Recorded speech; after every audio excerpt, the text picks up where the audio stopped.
everyone, a warm welcome to your own channel Discover Knowledge। मेरा नाम है Isha.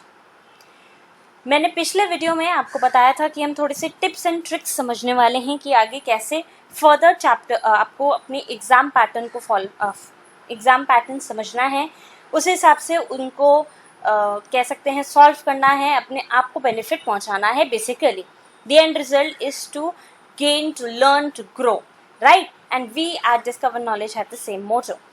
So ये आज एग्ज़ाम पैटर्न में यहाँ पे डिस्कस कर रही हूँ for all the class 11 students.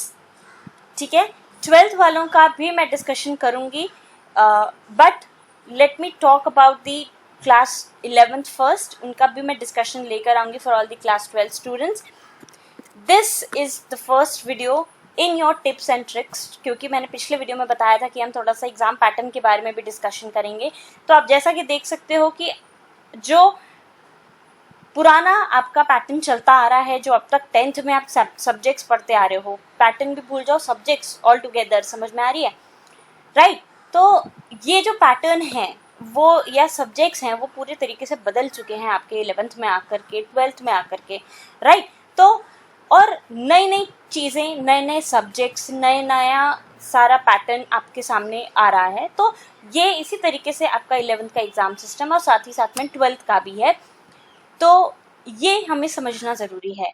वो ऐसा क्यों है, लेकिन क्योंकि आपकी एक नई बिगनिंग है, नया क्लास है। नई बिगनिंग क्यों कह रही हूँ मैं? इसलिए कह रही हूँ क्योंकि 11-12 बहुत ही डिसिसिव क्लासेस होती हैं, जहाँ इंडिविजुअल जो है वो अपने आगे वाले फ्यूचर के बारे में सोचता है, वो उसे क्या स्ट्रीम लेनी है, किस फील्ड में आगे अपना करियर बनाना है, आगे फ्यूचर किस फील्ड में बनाना है, वो एक डिसिसिव पैटर्न होता है।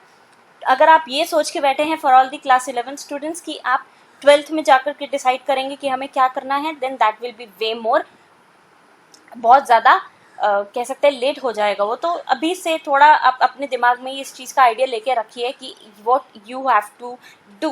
तो इसीलिए मैं कह रही हूँ कि एक नई बिगनिंग होती है ये। ऑब्वियसली नई क्लास है, नए सब्जेक्ट्स हैं, नया एग्ज़ाम पैटर्न, और इसी तरीके से आपकी नई मार्किंग स्कीम भी है। एग्ज़ाम पैटर्न कह लो उसे या आप मार्किंग स्कीम कह लो, दोनों एक ही चीज़ें हैं। तो लेट्स जस्ट डिस्कस देम, समझते हैं कि क्या एग्जैक्टली ये नई मार्किंग स्कीम है और क्या नया आपका एग्ज़ाम पैटर्न है। यहाँ पे ये चीज़ें समझनी ज़रूरी है कि टोटल चाहे 34-35 जितने भी क्वेश्चंस हों आपके, डिपेंडिंग 1 से 6 मार्क के टोटल क्वेश्चंस, मतलब टोटल मतलब इन द सेंस 1 मार्क का क्वेश्चन होगा, 2 मार्क के क्वेश्चंस होंगे, 3 मार्क के नहीं होते, 1 मार्क के होंगे, 2 मार्क के होंगे, 4 के होंगे, 5 के होंगे और 6 के होंगे। तो यहाँ इसलिए मैंने लिखा है with marks ranging from 1 to 6। तो 1 मार्क के भी क्वेश्चन हो सकते हैं, हो सकते हैं नहीं होंगे, 2 मार्क के भी होंगे, 4 के भी होंगे, 5 के भी होंगे और 6 के भी होंगे। Maximum 6, minimum 1। तो ये चीज़ आपको पहली चीज़ ये हो गई। 1 मार्क के क्वेश्चंस की अगर हम बात करें तो कितने टोटल हैं, वो कितने 1 मार्क के क्वेश्चंस हैं बेसिकली एग्जाम में, वो 20 हैं। तो आप 1 से 20 जो क्वेश्चंस हैं वो तो आपके 1 मार्क्स के हो गए। तो मतलब समझ लो वो 20 मार्क आपके फॉर श्योर हैं अगर आप उनको ढंग से कर लो। फिर 2 मार्क क्वेश्चंस होते हैं जो 3 नंबर के टोटल 3 क्वेश्चंस होते हैं 2 मार्क्स के। 4 मार्क्स क्वेश्चंस आपके 3 होते हैं नंबर में, तो मतलब 2 into 3, 4 into 3। 5 मार्क के क्वेश्चंस 4 होते हैं। अब इस 5 मार्क में भी आपको मैं आगे डिस्टिंग्विश करूंगी कैसे कैसे क्या आते हैं। और 6 मार्क के क्वेश्चंस होते हैं, वो भी 3 होते हैं नंबर में, right? So 1 into 20, 2 into 3, 4 into 3, 5 into 4 and 6 into 3। तो इस तरीके के क्वेश्चंस होते हैं, मतलब 1 मार्क के 20 क्वेश्चंस। आई होप समझ गए होंगे आप लोग। दोबारा रिपीट कर रही हूँ, 1 मार्क के 20 क्वेश्चंस, 2 मार्क के 3 क्वेश्चंस, 4 मार्क के 3 क्वेश्चंस, 5 मार्क के 4 क्वेश्चंस, 6 मार्क्स के 3 क्वेश्चंस। ये सारे ही एटमोस्ट इम्पॉर्टेंट हैं। अगर आपने इन्हें ध्यान से सही से पढ़ लिया तो ये नंबर आपके कहीं नहीं जाते। The best is 11th political science as far as the marking scheme is concern. ठीक है, क्योंकि वो इंटरनल होती है तो इसलिए भी आप थोड़ा रिलैक्स हो सकते हो, but that does not mean कि आप पढ़ना छोड़ दो, कि रिलैक्स ही होने के लिए कहा गया है हमें तो, बट ऐसा भी नहीं होना चाहिए ऑब्वियसली। तो आपको पढ़ना भी है, क्योंकि 20 मार्क आपको कोई फ्री में नहीं देगा, you have to work hard on it to get those 20 marks, right? So we'll discuss them few, आगे भी डिस्कस करेंगे कि 1 मार्क के क्वेश्चन को कैसे करना है, 5 मार्क्स के पैटर्न को कैसे फॉलो करना है, 3 मार्क्स में क्या होंगे, 2 मार्क्स में क्या होंगे, ये सारे आगे हम आगे वाली वीडियोस में करेंगे।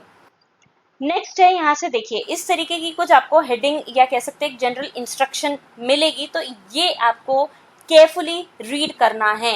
एंड व्हेन आई से केयरफुली, यहाँ पे आपको ये ध्यान में रखना है कि यहाँ पे जो आपको आंसर शीट या कह सकते हैं एक आंसर की जो लिमिट है, वर्ड लिमिट जो दे रखी है, वो एक्सीड नहीं होनी चाहिए, राइट? और उससे कम भी नहीं होनी चाहिए पर उससे ज़्यादा भी नहीं होनी चाहिए। It should be in that. ऐसा नहीं है कि अगर 20 वर्ड्स लिखे गए हैं तो आप 20 के 20 काउंट करने बैठोगे, नहीं, ऐसा भी नहीं है। If you know the answer and आपको पता है कि आप सही लिख रहे हो तो 20 से भी ज़्यादा लिख सकते हो, बट आपको ऐसा नहीं समझना कि उससे कुछ एक्स्ट्रा मार्क्स मिल जाएंगे। But the word limit is of utmost importance because specially for 6 mark questions, क्योंकि ये आगे जाके आपके 12th का बेस बनाएंगे कि आप किस हिसाब से वर्ड लिमिट के हिसाब से कैसे आंसर्स को लिखोगे, तो ये आपको पता होना चाहिए। तो इसीलिए वर्ड लिमिट का ध्यान होना ही होना चाहिए। पहली हेडिंग आपकी जनरल इंस्ट्रक्शंस में आएगी, ऑल क्वेश्चंस आर कंपलसरी। जैसा कि मैंने आपको बताया, क्वेश्चन 1 से 20 1 मार्क्स के होते हैं, जिसका आंसर 20 वर्ड से ज़्यादा एक्सीड नहीं होना चाहिए। क्वेश्चंस 21 से 23 2 मार्क के होते हैं और उनकी वर्ड लिमिट जो है वो 40 वर्ड्स की होती है। वहीं क्वेश्चंस 24 से 27 4 मार्क के क्वेश्चंस हैं, इसकी वर्ड लिमिट आपकी 100 से ज़्यादा नहीं होनी चाहिए। क्वेश्चन नंबर 28 से 30 5 मार्क कैरी करते हैं और इसमें पैसेज बेस्ड क्वेश्चंस आते हैं, पिक्चर बेस्ड क्वेश्चंस आते हैं, मैप भी होता है, ठीक है। Answer should not exceed 150 words each. Questions 31 एक मैप बेस्ड क्वेश्चन होता है, बताया मैंने आपको। अब देखिए, ये passage based questions, map question और जो पिक्चर बेस्ड क्वेश्चन हैं, इनको हम कंप्लीट डिटेल में अच्छे से समझेंगे, क्योंकि दीज आर द क्वेश्चंस जो बहुत ज़्यादा स्कोरिंग है व्हेन डन करेक्टली। क्लियर? तो 1 मार्क के क्वेश्चंस बहुत स्कोरिंग हैं, 5 मार्क के क्वेश्चंस बहुत स्कोरिंग हैं, और साथ ही साथ में पूरा पेपर मैं तो कहूँगी बहुत स्कोरिंग है। लेकिन ऑफ ऑल अगर मैं बोलूँ कि सबसे ज़्यादा बेनिफिट बच्चों को क्या चीज़ पहुँचाती है या सबसे ज़्यादा प्रॉब्लम भी बच्चों को वहीं पे फेस होती है, वो होते हैं 1 मार्क के क्वेश्चंस और 5 मार्क के क्वेश्चंस। क्लियर? क्योंकि आप अपने आप से वर्ड्स में लिख करके, अपनी समझ से लिख कर से आप आंसर्स 2 मार्क के क्वेश्चंस, 4 मार्क के क्वेश्चंस, 6 मार्क के क्वेश्चंस आप लिख सकते हो, लेकिन इन क्वेश्चंस में बहुत दिक्कत आती है, तो इसलिए we'll discuss them in particular details. ठीक है, आगे बढ़ते हैं। फिलहाल 32 से 34 क्वेश्चन 6 मार्क के होते हैं, each with an internal choice. इनमें चॉइस आती है, बट इसका मतलब ये नहीं है कि आप कुछ चीज़ें छोड़ दो और कुछ चीज़ें कर लो। ये ज़रूरी है कि आप हर एक क्वेश्चन को जो आपके लिए इम्पॉर्टेंट है as a part of 6 mark बताया गया है from your school by your teachers, मेरे द्वारा भी, तो उसको आपको सबको पढ़ना है। यू नेवर नो कौन सा क्वेश्चन आ जाए, राइट? आंसर इसके भी 150 वर्ड से ज़्यादा नहीं होने चाहिए। तो इस तरह के क्वेश्चंस आपको मिलेंगे और इन्हीं को आपको प्रॉपरली रीड करके आगे बढ़ना है। क्लियर? आई होप यहाँ तक ये एग्ज़ाम पैटर्न और ये मार्किंग स्कीम मैं आपको क्लियर कर पाई हूँ। और अगर you like the video, you have understood it properly, so please hit the like button and subscribe to the channel people.